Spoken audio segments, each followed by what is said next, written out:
활성화시켜가지고 소문이 나버리면 그 사람 자기가 그걸 찾아가고. 맞아요. 소문나 못 가요. 아니 이번에 한번 오셨으면 좋겠네요. 나도 그 생각. 자, 14번째 분석과 질문법. 이게 이제 사용하는 도구들이에요. 그러니까 이제 5가지 성품 우리가 이거 꼭 알아야 되고 도구. 그 다음에 이제 자기 감정 컨트롤 하는 거. 그 다음에 이제 코칭 방법 사용하는 거. 그 다음에 이제 결국 분석과 질문할 줄 아는 거. 자, 분석의 중요성. 멘토링을 하는 데 있어서 아주 중요한 부분은 바로 분석이다. 그것이 치유와 상담이 되었든 학습 코칭이 되었든 아니면 교육이 되었든 간에 반드시 분석이 필요하다. 그래야 원인을 찾을 수 있고 답을 찾을 수 있다. 분석이란 무엇일까? 자, 이런 뜻을 가지고 있어요. 나눌 분, 쪼갤 성. 그러니까 뭔 말입니까? 계속 나누는 거예요. 계속 쪼개내는 거예요. 그러니까 얼만큼 리더자가 계속 쪼개내서 그게 왜 그랬을까? 이유는 뭘까? 그렇다면 그 이유는 어디서부터 출발한 것일까? 이렇게 계속 쪼개내서 분석을 하면은 이제 세밀하게 이제 그 원인 분석들이 될 수 있죠. 복잡한 현상을 다양한 각도로 풀어서 논리적으로 해명하고 개념이나 대상, 그것을 구성하는 단순한 요소로 분해하는 일, 물질의 조성이나 거기에 포함되어 있는 성분 따위를 물리적 또는 화학적 방법을 써서 알아내는 일, 분석은 덩어리를 쪼개고 나눠서 다양한 각도로 원인과 결과를 찾아내고 해결 방법을 찾아내는 일이다. 경청의 중요성, 올바른 분석을 위해 가장 중요한 건 경청이다. 무엇을 말하고 있는지, 핵심 주제가 뭔지, 정말 말하고 싶은 것을 말하고 있는지 등을 세밀하게 들어야 된다. 경청을 위한 기술은 다음과 같다. 우리 이야기했었죠. 경청은 남의 말을 귀 기울여 깊게 들음. 성경이 말하는 경청의 중요성. 듣는 귀와 보는 눈은 여호와께 지으셨다. 야고보서 1장 19절에 듣기는 속히 하고 말하긴 더디해라. 잠언 15장 28절 의인의 마음은 대답할 말을 어떻게 해요? 깊이 생각을 해요. 이게 중요한 거예요. 생각을 운용하는 거예요. 생각을. 악인의 입은 막 쏟아내는 거죠. 그 다음에 18장 13절 사연을 듣기 전에 대답하는 자는 미련한 욕을 당한다. 충분히 듣기 전에 이야기를 하면은 실수를 하게 되는 거죠. 사람에 대한 경청을 해야 될 3가지. 맨 밑에 본능, 그 다음에 상한 감정, 그 다음에 분노, 대인 깊이, 또 현장이에요.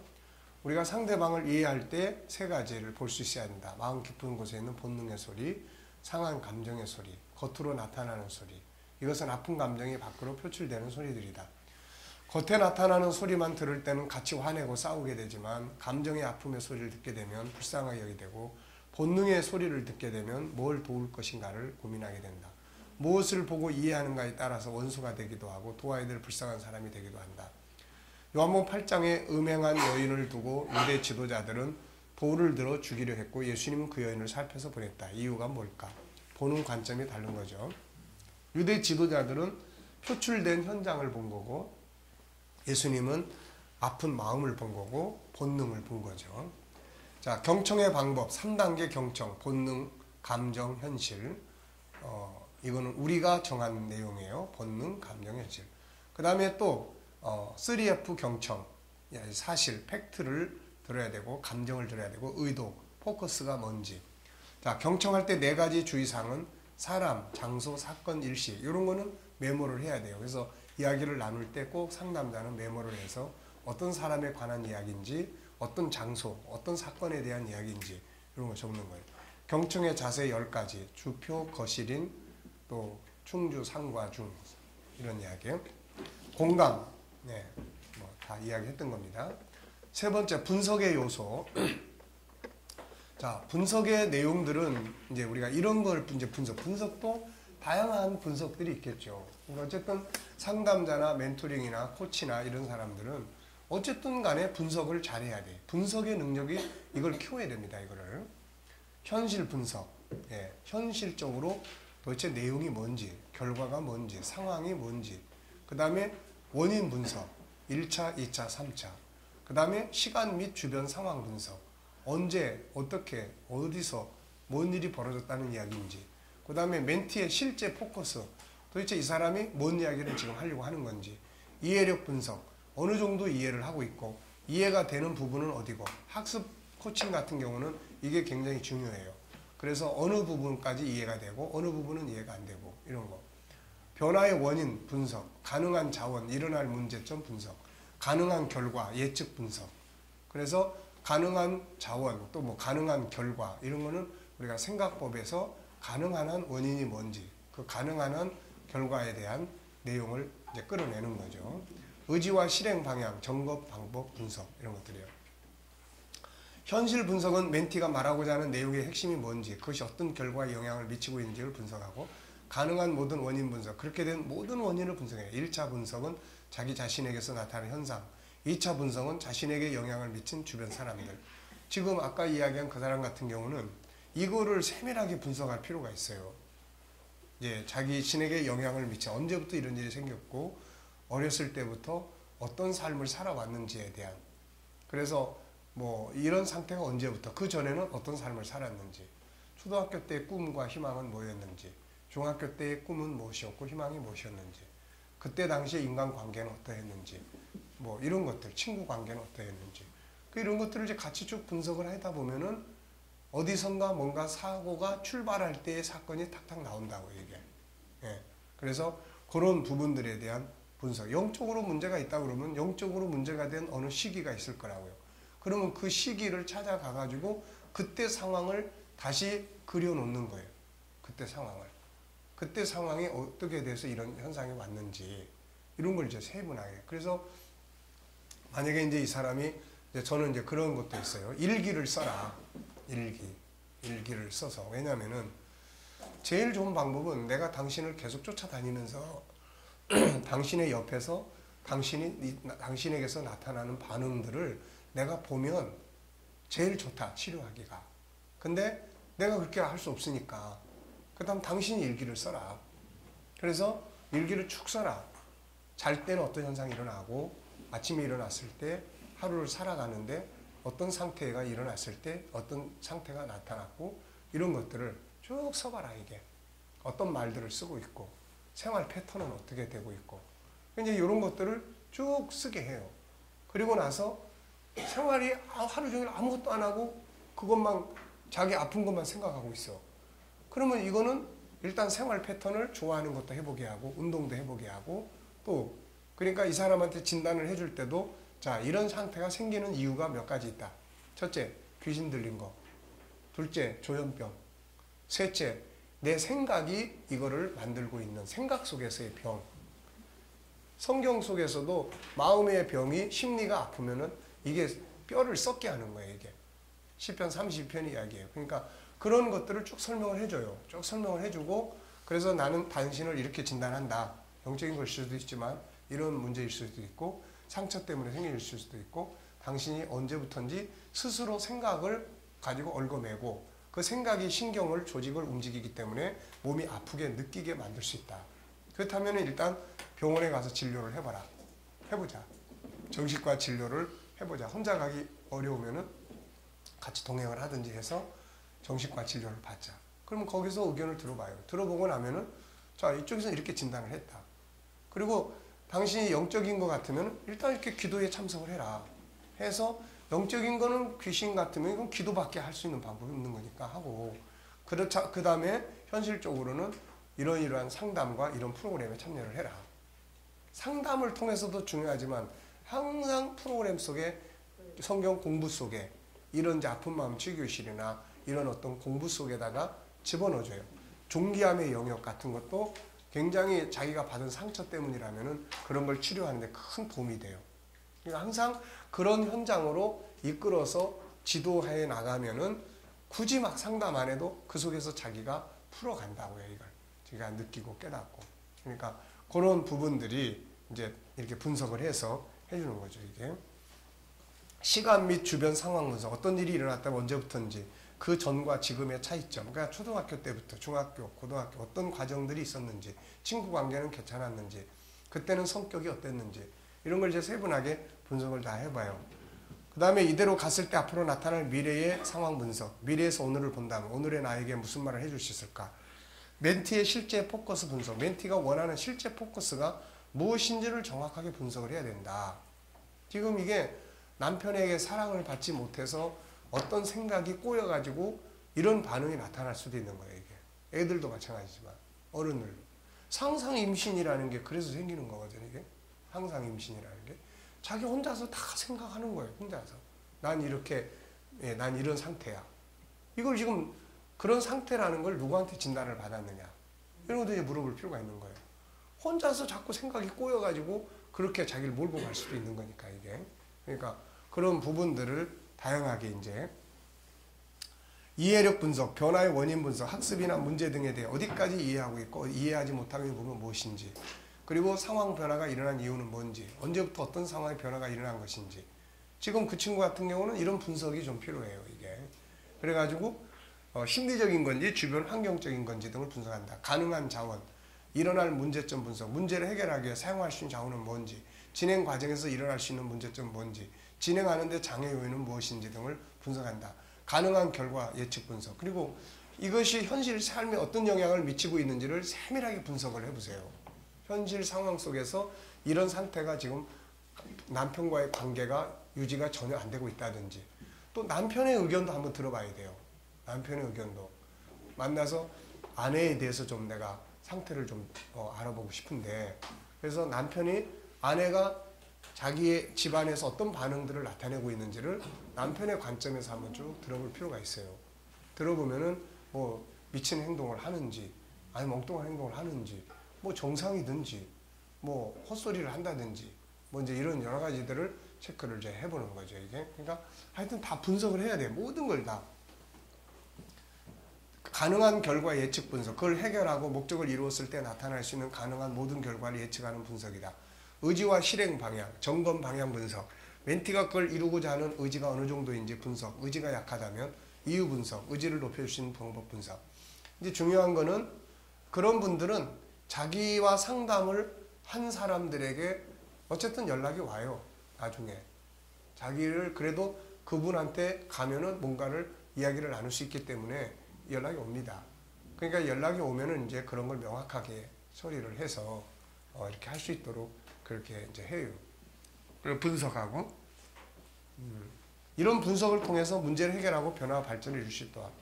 여기 이제 밑에 있는 이야기는 이제 수학에 대한 점수가 떨어졌는 아이에 대한 내용이에요. 그 가족들이. 그래서 그 중에 한 분이 이제 이걸 분석을 했습니다. 그래가지고 학기 초는 95점, 88점, 92 괜찮았는데 어느 날 63점을 딱 받았어요. 그 이후로 50점, 59점, 49점 쭉쭉쭉 떨어지는 거예요. 그럼 도대체 왜 이런 현상이 왔을까? 그러다 보니까 그 사이에 중요한 팩트 하나가 발견이 된 거예요. 그게 뭐냐면은 이제 새로운 문제가 딱 개념이 등장을 해버린 거예요. 처음에 플러스 마이너스 개념이 나올 때는 괜찮았는데 이게 이제 분수 개념이 딱 나와버리니까 얘가 그거를 이해를 못하는 거예요, 지금. 그래서 이 사람은 그 분수 개념을 이제 설명을 잘 해줬어요. 그래서 그것이 이제 해결이 되니까 점수가 올라가게 되는 거예요. 그래서 모든 공부는 다 개념이 우선 이해가 돼요. 개념. 이 개념, 이거를 잘 이해가 되면 다 잘할 수 있어요. 수학 문제를 푸는데 이 개념이 도대체 이해가 안 돼요. 뭐 국어를 하는데 도대체 그 내용의 개념이 뭔지 모르겠어요, 이거. 뭐 이게 안 되면 이제 진행이 안 되죠, 이게. 그러니까 문제를 푸는 것 쪽보다는 개념, 그리고 가능하면은 그 공식을 만든 사람이 있어요. 예를 들어서 파스칼이 만든 뭡니까, 그 확률론. 그러니까 확률을 공부할 때는 파스칼에 대해서 좀 충분히 이해할 필요가 있어요, 이게. 그러니까 이런 것들에 대한 서두, 개념이 좀 이렇게 정리가 되면은 이렇게 이제 그 과목을 좀 더 친숙하게 만들 수가 있는 거죠, 이게. 사람하고 친해지듯이. 그래서 분석이 아주 중요하다. 문제의 변화가 시작된 것을 찾아야 된다. 그리고 그 문제를 분석하고 잃어버린 징검다리들을 하나씩 찾아내야 돼요, 이거. 네. 질문의 중요성. 올바른 분석을 위해서 가장 필요한 것이 질문이다. 질문이 없으면 분석을 제대로 할 수 없고 방향을 잡아갈 수 없다. 일방적인 가르침이 아니라 스스로 답을 찾아가도록 돕는 멘토링을 하기 위해서는 더욱 질문의 능력이 필요하다. 질문법에 대해서는 G7 12권 질문법에 다루고 있다. 그리고 코칭에서도 질문에 대해서 굉장히 많이 이야기를 했어요. 아까 이야기했던 이 코칭 10단계에서 나타나는 질문들만 우리가 좀 익숙하게 알면 충분히 많은 질문을 나눌 수가 있습니다. 이거. 예, 그러니까 코칭 10단계에 나타나는 질문들만 좀 익숙하게 해도 우리가 많은 이야기들을 나눌 수가 있어요. 자, 질문이라는 게 뭐냐? 질문. 그래서 모르거나 의심나는 점을 물어 대답을 구함. 질문은 답을 찾는 키다. 왜 우리는 답을 찾아야 하는가? 다 숨겨져 있는 거예요. 창세기 1장, 2장에서는 다 드러나 있었지만 창세기 3장부터는 죄지면서 다 숨겨져 있어요. 그래서 천국도 숨겨져 있고, 예수님은 천국은 감춰진 보물이라고 했다. 그렇다면 이건 찾아야 한다. 천국뿐이겠는가? 인간이 살아가는 데 필요한 모든 것 역시 감춰져 있다. 에덴 동산에 추방된 후에 모든 것 숨겨져 있다. 이 모든 것은 찾아야 한다. 인류 역사는 숨겨진 모든 걸 찾기 위한 노력이다. 주님은 우리에게 이것들을 찾을 걸 말씀했다. 구하라. 또 뭐 찾을 것이고, 찾으라. 그리하면 찾아낼 것이고, 문을 두드리라. 그리하면 너희에게 열릴 것이다. 중요한 거는 뭐예요? 구하는 이가 받는 거고, 찾는 이가 찾는 거고, 두드리는 이에게 열린다는 거죠, 이게. 그렇다면 숨겨진 보물들을 찾아내기 위해 필요한 게 뭔가? 바로 질문이에요. 인생은 보물찾기와 같다. 숨겨진 각종 보물을 찾는 것이 인생이다. 이것을 찾기 위한 키가 바로 질문이에요. 그러니까 그런 사람들과의 대화를 나눌 때도 다양한 어떤 질문을 하면 이런 사람들의 내면의 세계를 드러낼 수 있을 것인가. 뭐 이런 것들을 이제 우리가 계속 생각을 해야 돼요. 계속 생각을 해야 됩니다.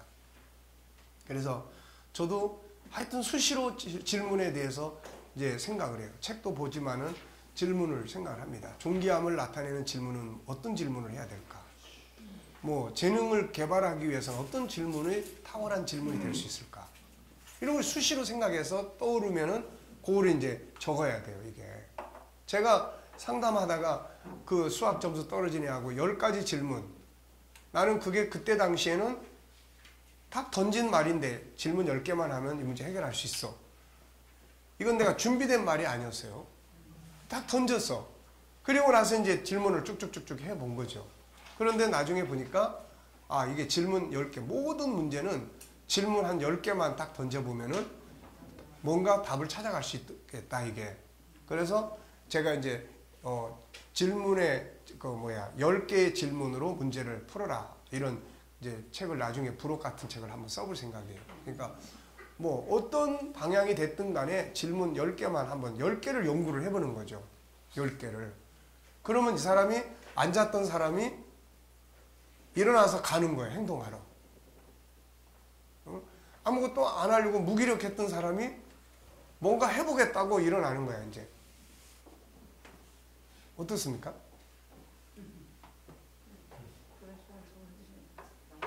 그러니까 그게 불가능한 게 아니라고요. 네. 지금 이제 장 목사님이 이러고 앉아있지만 내가 질문 10개만 하면 성질 내면서 나간다니까. 네. 한번 해보세요. 네. 아니 내가 그렇게 화를 나가지.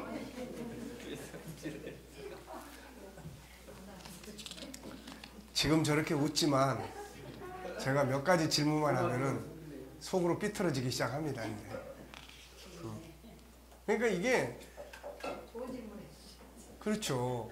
그러니까 이제 삐뚤어져 있는 사람도 좋은 질문을 이제 하면은 마음이 풀어지는 거죠, 이제. 네. 그러니까 이제 우리가 그런 걸 연구를 해야 된다는 거예요, 이게. 참 그 코칭하는 사람들이 진짜 질문을 연구를 많이 하는 사람들이에요. 그 사람들에게는 그 사람들의 핵심이 질문이에요. 핵심. 그러니까 뭐 어떤 질문을 딱 던져줘야 이 사람이 뭔가를 갈 수 있겠냐. 그러니까 우리가 그런 질문들에 대해서 우리도 다 할 수 있는 거니까, 우리도 할 수 있는 거니까 항상 중요한 거는 생각하고 이거를 우리는 이 속에 살아야 돼요. 얼마 전에도 제가 그 SQ 재능에 대해서 계속 생각을 하고 이제 저녁에 잠이 들었는데 계속 뒤척하다 잤다가 말다가 일어나가지고 여보 종이 좀 줘봐, 종이. 아니 뭐 지금 뭔가 아이디어가 번쩍해서 이거 좀 써놓고 자야 되겠어. 그러니까 그 시간이 지나가고 다시 없어지는 거야, 이게. 그러니까 그래서 이제 여기다가도 이걸 옆에 놓고 자요. 자다가도 뭐가 일어나면은 여기다 이제 요거는 쓰는 게 아니고 이 눌러서 치게 돼 있어요. 이거는. 그래가지고 여기다 이제 그렇게 쳐놓는 거예요. 이거. 그러니까 항상 생각을 우리가 많이 하고 살면은 여기 보면 이제 뭐 감성, 나 이해하기, 상대방의 관계 소모하기, SQ, 정체성 찾기, 정체성 살기, 뭐 모델, 뭐 이런 청년 교실, 인생 어떻게 살아야 되나, 뭐 마음 교실이 왜 필요한가, 뭐 그런 거, 주기도문이 보여주는 위대한 리더십들. 그러니까 이 G7이라는 것이 그냥 부업이 되면은 안 되고 주업이 돼야 돼, 주업이. 그러니까 이거를 갖다가 좋은 거 갖다 좀 써먹고 하는 게 아니고 이게 우리의 본질 아닙니까, 이거. 그러니까 이렇게 사는 거야, 이렇게. 예. 그러다 보면은 그런 질문도 정말로 탁월한 질문들을 우리도 이제 지혜를 얻어가지고 그리고 이제 실천해 보는 거예요. 이런 답답한 아이들한테 도대체 뭔 질문을 던져주면 얘들이 정신이 번쩍 날 건가, 이런 거. 분명히 있단 말이에요. 그런 획기적인 질문이 있을 거라고 이게. 네. 그러니까 우리가 이제 그런 부분들을 찾아야 되는 거예요. 인생에 대한 다 나의 과거, 현재, 미래에 대한 뭐 삶을 변화시키고 아름답게 만들기 위한 결국 답을 찾는 거예요. 답의 창고 5개 있다고 이야기를 했죠. 답이 감춰져 있다. 이 답을 찾는 키가 질문이다. 기억해두자. 질문이란 뭔가 답을 찾는 키다. 알고 싶은 것, 찾고 싶은 것이 있으면 먼저 질문을 해라. 나쁜 질문하면 나쁜 답이 나오고 좋은 질문하면 좋은 답이 나온다. 어떤 부분에 대한 답을 듣고 싶은가? 경제인가? 날씨인가? 인간인가? 더 발전하고 싶은가? 문제 해결인가? 어떤 일의 원인을 알고 싶은가? 옳고 그름을 알고 싶은가? 자기 생각을 알고 싶은가? 상대방의 생각을 알고 싶은가? 나에 대한 평가를 알고 싶은가? 가족관계를 알고 싶은가? 내면의 세계를 알고 싶은가? 정치를 알고 싶은가? 과학인가? 철학인가? 윤리와 도덕인가? 창의력인가? 아이가 공부를 잘하게 하고 싶은가? 잘하게 하고 싶으면 잘하게 할 수 있는 질문을 하면 되는 거예요, 이거. 너 할 거야, 안 할 거야? 이러면 안 되죠. 네. 그러니까 결국은 탁월한 리더십은 이런 부분들에 대해서 우리가 질문을 이제 해야죠. 돈을 더 잘 벌고 싶은가? 삶의 가치인가? 싸우고 싶은가? 화목하고 싶은가? 성공하고 싶은가? 실패하고 싶은가? 행복하고 싶은가? 불행하고 싶은가? 불행한 원인은 알고 싶은가? 과거를 알고 싶은가? 미래를 알고 싶은가? 삶을 바꿔보고 싶은가? 내가 하고 있는 일의 의미를 찾고 싶은가? 뭘 알고 싶은가? 알고 싶은 일에 대해 질문하면 된다. 어느 시대를 막론하고 올바른 대답을 듣고 싶다면 먼저 올바른 질문을 해야 된다. 일단 물음표가 인간의 마음속에 자리 잡게 되면 수백 년, 아니 수천 년이 걸려도 답은 반드시 찾아지게 마련이다. 믿기지 않겠지만 인간이 지닌 최고의 탁월함은 자기 자신과 타인에게 질문하는 능력이다. 질문의 의미와 중요성. 이 사람은 변화는 질문에서 출발한다. 질문은 답을 찾아낸다. 이렇게 이야기하죠. 하버드 MBA에서도 소크라테스 질문법을 가르칩니다. 그래서 소크라테스는 질문의 대가죠. 질문의 대가. 근데 결국 이 사람이 찾고 싶은 게 뭐예요? 인간의 본질 아닙니까? 영혼은 뭔데? 누가 뭐라고 정치는 이런 거다 그러면 그걸 누가 정치는 그런 거라고 그게 진리라고 누가 이야기해 준 거야? 그게 진리라는 걸 증명할 수 있나? 그럼 이 사람이 막 헷갈리기 시작한 거예요. 한참 헷갈리면 근데 그게 또 아니라고 그렇게 헷갈릴 필요가 뭐가 있나? 그걸 누가 증명할 수 있나? 뭐 이런 식이에요. 네. 그러니까 나중에 대답하는 사람이 멍해지는 거야, 이제. 그 속에서 뭔가를 스스로 찾아가는 거죠. 스스로 깨닫게 만들어주는 거예요.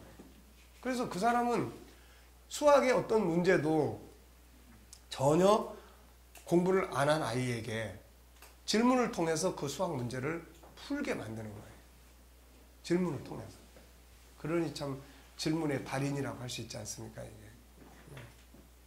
근데 이 학생에게 그런 걸 질문을 해보면은 실제로 그런 경우들이 나는 그걸 안 가르쳐 주는데 얘가 그걸 할 수 있게 한다는 거는 그거는 중요한 거예요. 왜? 네. 자, 질문은 소통의 시작이다. 그래서 이것이 나의 가치에 합당한 일인가? 더 나은 방법 없을까? 저도 질문 엄청 많이 합니다. 이 G7 도대체 이 프로그램을 왜 해야 되는가? 예.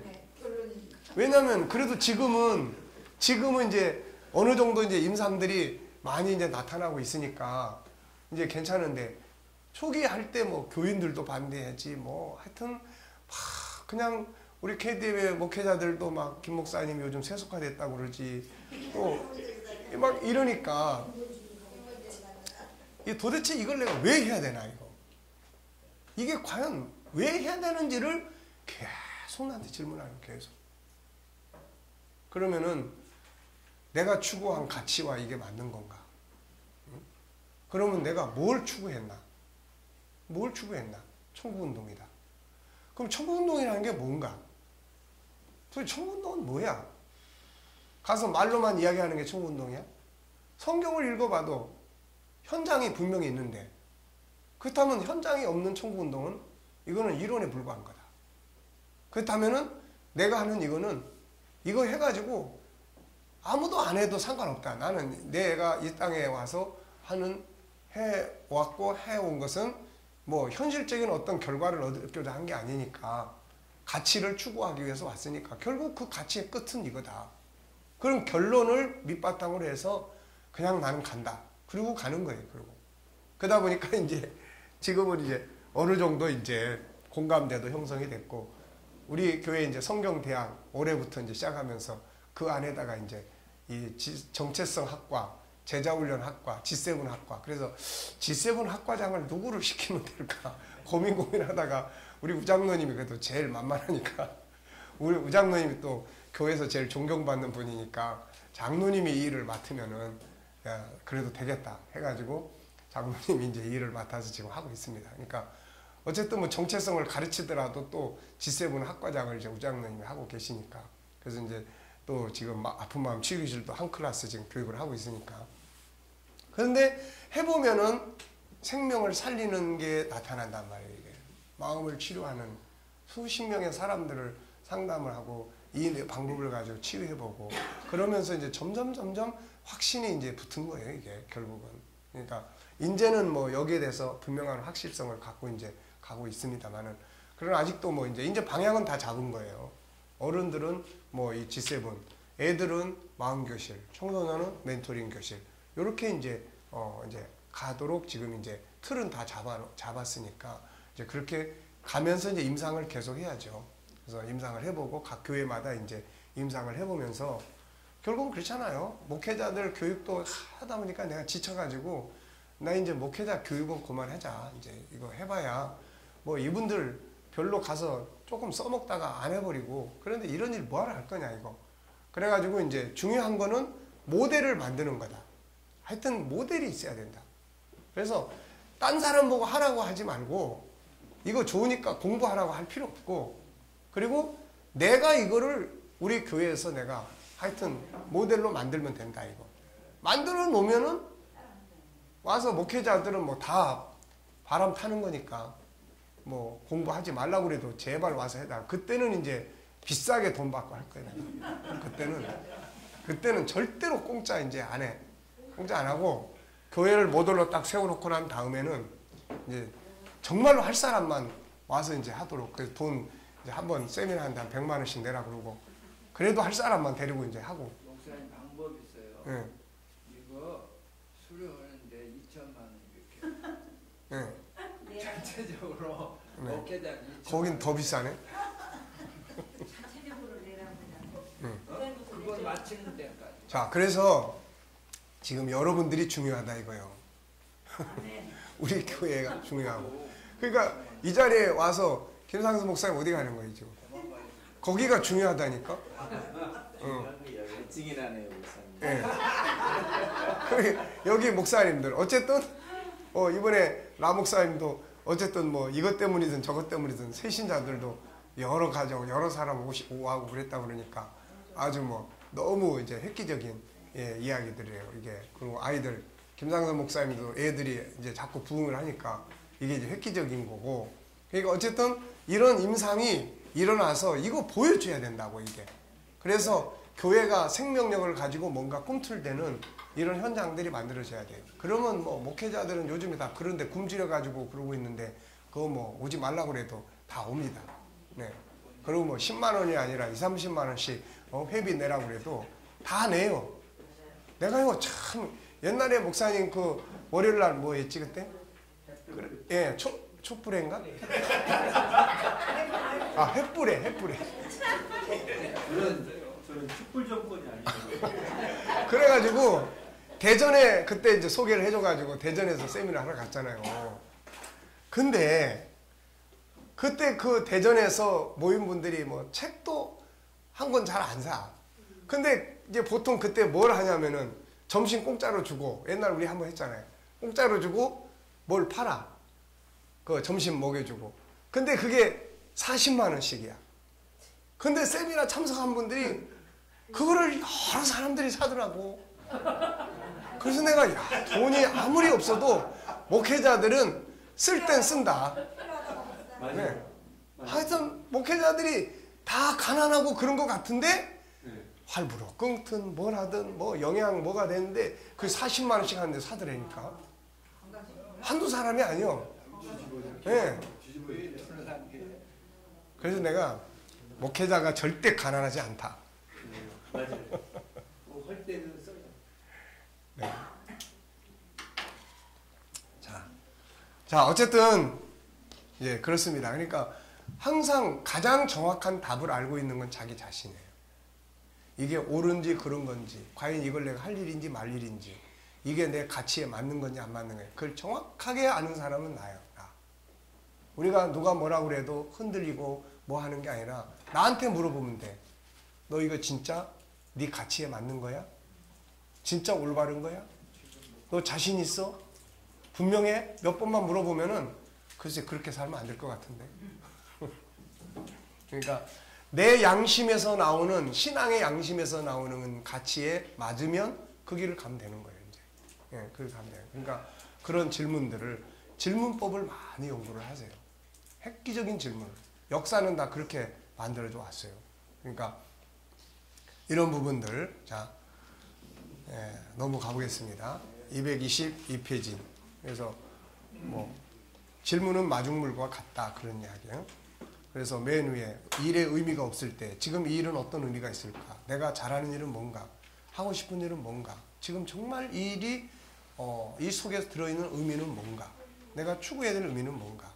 이런 거. 예. 자, 이 밑에 질문은 마중물과 같다. 보이지 않는 것 숨겨진 답을 찾기 위해서는 질문을 던져야 하기 때문이다. 질문이 없다면 어떤 답도 얻을 수 없다. 질문은 마중물이 되어 숨어있는 답을 금세 꺼내준다. 뭘 하고 싶은지 질문하라. 질문은 자녀 인생을 바꾸는 힘을 지닌다. 물론 예, 아니오로 끝나는 폐쇄형 질문으로는 이야기가 진행되지 않는다. 자, 개방형 질문은 방대한 이야기를 이끌어내고 상상의 폭을 넓혀준다. 이거 다시 하지 마. 알았어? 이것도 질문이지만 이거는 아무것도 끌어내는 게 없어요. 근데 이건 하면 안 되는 건데 이유가 뭘까? 그럼 이제 얘는 생각을 한참 하게 돼요, 이게. 예. 우리 아빠하고 애들이 이야기를 나눌 때 보면 항상 단답이 많아요. 하지 마. 알았어? 네. 아빠 이건 뭐야? 그거 몰라도 돼. 네. 아니면 그거는 이거야. 두 번 다시 질문을 하지 못하게 막아버린다고. 사실 그걸 통해서, 많은 질문을 통해서 얘로 하여금 뭔가 생각을 하게끔 만들어 줄 수 있는데 그거를 안 해버리는 거예요. 그러니까 그런 부분을 우리가 훈련을 해야 돼요. 자, 질문의 수준이 생각의 수준을 결정한다. 뭐 환경을 어떻게 해석할 건가. 또 뭐 결국 우리가 하는 대부분의 일은 질문하고 대답하는 거다. 소크라테스가 사용한 교육 방법, 뭐 질문이 인생의 길을 만든다. 성공한 사람들과 그렇지 않은 사람들의 차이는 질문에서 차이가 있다. 수준 있는 질문이 수준 있는 인생을 산다. 뭐 이런 이야기예요. 안에 있는 능력을 밖으로 끌어내는 키가 질문이다. 뭐 자동차 산업이 초기 단계에 있을 때 수백 명의 기술자들이 손으로 조립을 하고 헨리 포드는 어떻게 하면 자동차를 대량 생산할 수 있을까라는 질문을 계속했죠. 그래서 오늘날의 시스템들이 만들어진 겁니다. 자, 무엇을 알고 싶은 것을 알아내는 비결은 좋은 질문하는 것뿐이다. 어떤 직종에 종사하든 질문을 잘하는 기술을 익히면 혜택을 얻는다. 좋은 질문 기법들을 확인하고 실행하는 법. 피해야 할 질문의 유형을 알아내는 법. 미확인 보고나 소문을 접할 때 필요한 질문하는 법. 경청 기술 연습하고 모든 단서 활용하는 법. 예. 자, 그 밑에 A번. 질문을 하면 답이 나온다. 자, 질문에 따라 답이 나오는 거예요. 이 질문을 한번 보세요. 미국이 민주주의에 반대하는 공공연설을 허용해야 한다고 생각하는가? 미국이 민주주의에 반대하는 공공연설을 금지해야 한다고 생각하는가? 자, 반대하는 공공연설을 허용해야 한다고 생각하는가? 그러면 허용할 거냐 말 거냐? 여기에 대한 답이 나오는 거고, 금지해야 된다고 생각하느냐? 그러면 금지할 거냐 말 거냐에 대한 답이 나온다는 이야기죠. 부정적 질문하면 부정적 말이 나오고, 긍정적 질문하면 긍정적 답이 나온다. 네. 자, 밑에 회의는 언제 시작하죠? 병원까지 차를 태워다 줄 수 있나요? 개방형 질문. 이 파티를 어떻게 생각하십니까? 이 부분의 문제는 무엇이라고 보시나요? 자, 위의 질문은 뭐죠? 여기 회의는 언제 시작하죠? 병원까지 차를 태워다 줄 수 있나요? 이거는 뭐예요? 이거 그냥 폐쇄적 질문이에요. 뭐 언제 시작하죠? 몇 시에 합니다. 그걸로 끝. 병원까지 차를 태워다 줄 수 있나요? 있습니다. 없습니다. 둘 중 하나예요. 근데 개방형, 이 파티를 어떻게 생각하십니까? 이 부분의 문제는 무엇이라고 보시나요? 이걸 통해서 얻을 수 있는 결과는 어떻게 생각하시나요?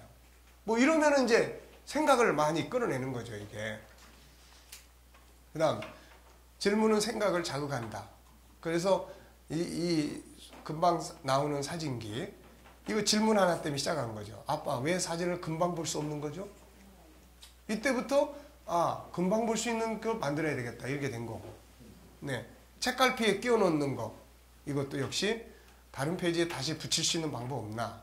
그게 포스트잇 메모지. 질문은 사람을 만든다. 성공하지 못하는 사람은 이렇게 묻죠. 왜 하필 나야? 왜 나만 시키는 거야? 그러나 성공하는 사람들은 이 경험을 어떻게 활용할 수 있을까? 여기서 나는 무엇을 배울 수 있나? 이런 거죠. 네. 질문은 생각을 결정하고, 생각은 마음을 결정하고, 이런 거예요.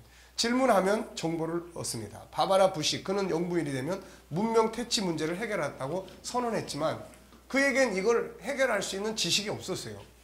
그런데 그녀는 전문가들과 회중 앞에 서서 이거를 이제 이야기를 해야 했어요. 그때 이 사람은 질문을 선택을 합니다. 자, 여러분, 만일 여러분이 대통령 부인이고 문명 퇴치를 위해 일할 수 있는 입장이라면 어떤 일을 해보시고 싶으십니까? 그리고 어떤 방법으로 하실 건가요? 그러니까 자기가 설명을 해야 될 자리에서 사람들한테 물어봐가지고 그 사람들이 다 말하게 만든 거죠, 이게. 그러니까 결국은 내가 이야기해야 되지만 그거를 오히려 어떤 경우 이런 경우 있어요. 전에 우리 그 백목사님 아들내미가 와서 이제 그 예루살렘에서 가져온 성막 모형돌을 가지고 그걸 자꾸 쳐다보면서 나한테 물어봐.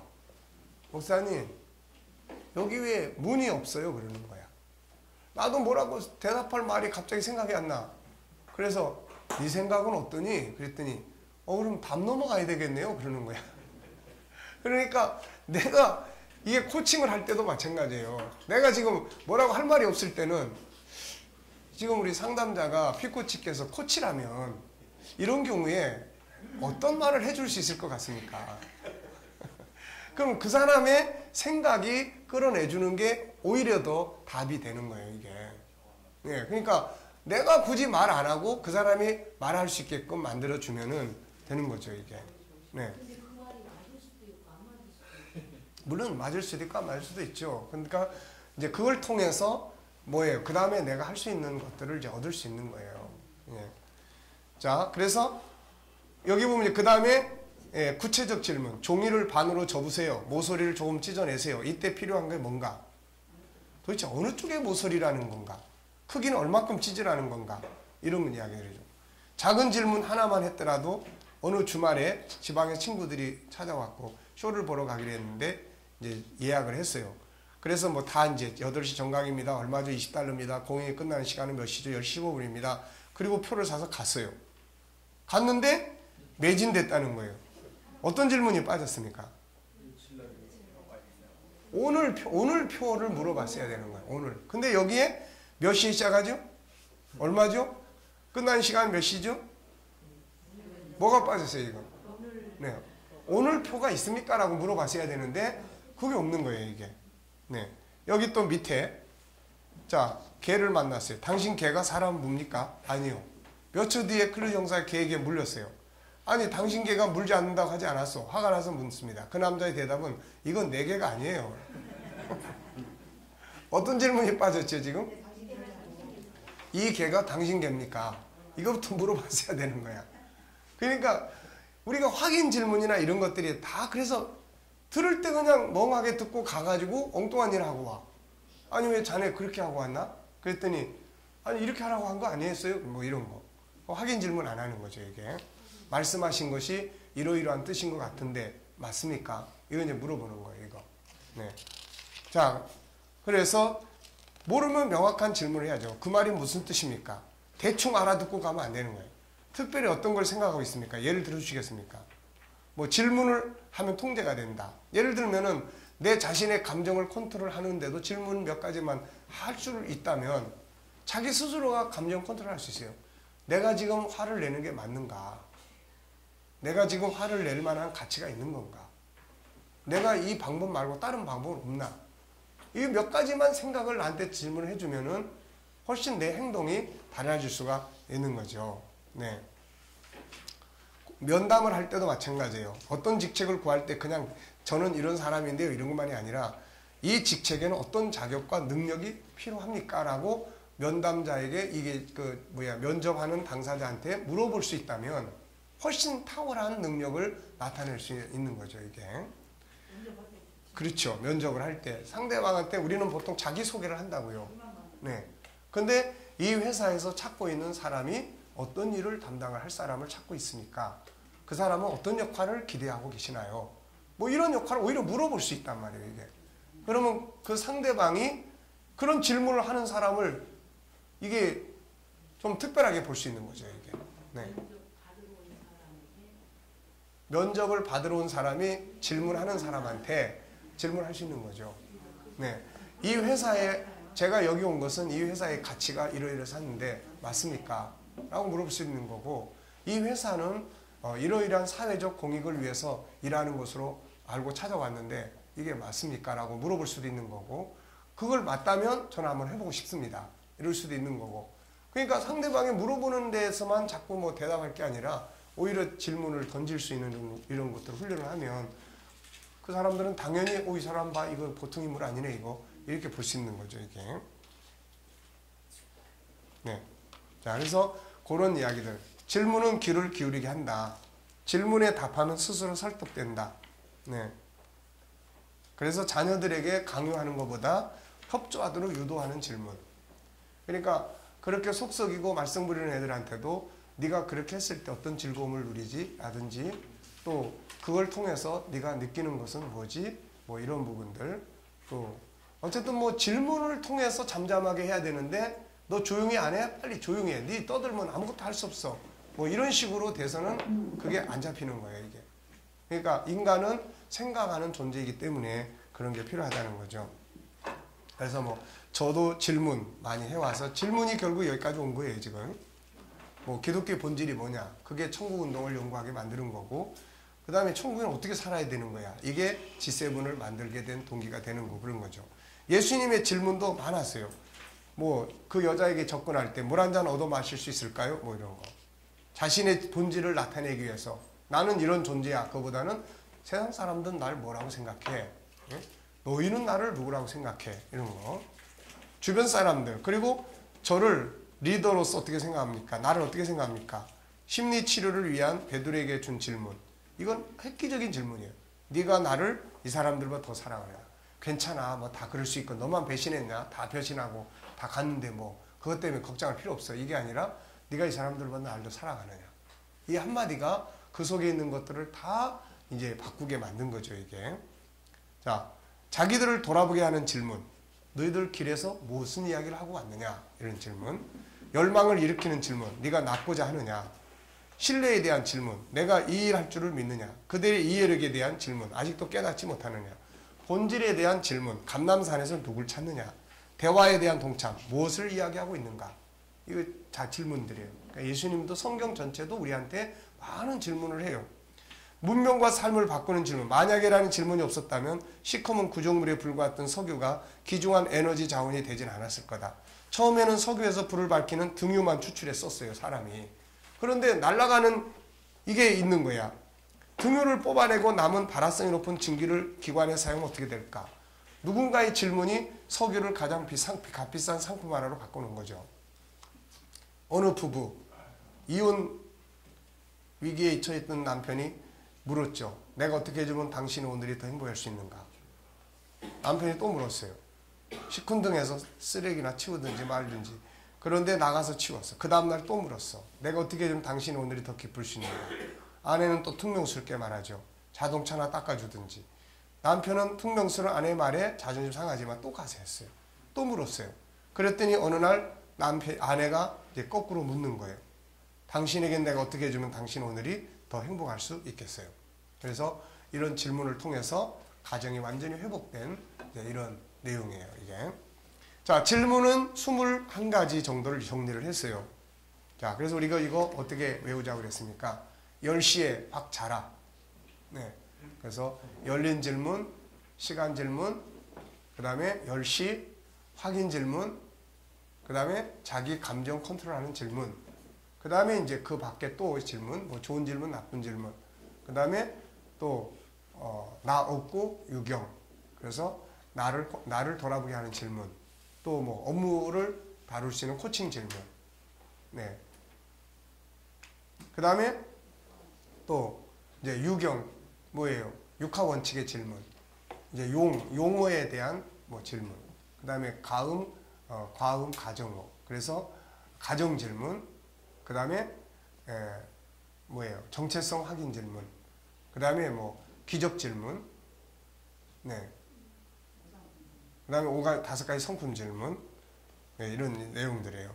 그다음 음량의 태극 질문, 그리고 뭐 변치 재선소, 그래서 변화에 대한 질문, 치유에 대한 질문, 그 다음에 재능 개발에 대한 질문, 선택 질문, 그 다음에 처음 만났을 때 어떤 질문을 해야 서로 소통할 수 있는지 이런 질문들. 그러니까 이건 다 우리가 연구해야 될 부분들이에요. 그래서 이런 질문들을 계속 생각을 해야 돼. 어떤 질문을 하면 좋은 질문이 될 수 있을까? 설교하는 시간에도 그래요. 성도들한테도 어떤 질문을 던지면 설교가 살아날 수 있을까? 내 말만 일방적으로만 하기보다는 어떤 질문을 통해서 뭐 예를 들면은 지난주에 제가 설교한 주제가 제목이 뭐였습니까? 라고 한번 물어보면 지난주의 것들을 다시 생각할 수 있는 이런 동기가 되는 거죠, 이게. 네. 자, 여기까지 하겠습니다. 자, 기도하고 마치겠습니다. 하나님 아버지 감사합니다. 오늘도 또 저희들 늦은 시간까지 또 하나님의 주신 재능을 통해서 성품 개발을 통해서 귀한 사역을 하기 위해서 공부했습니다. 저희들이 잘 깨닫고 또 좋은 멘토링을 할 수 있는 리더자들이 되게 해주시옵소서.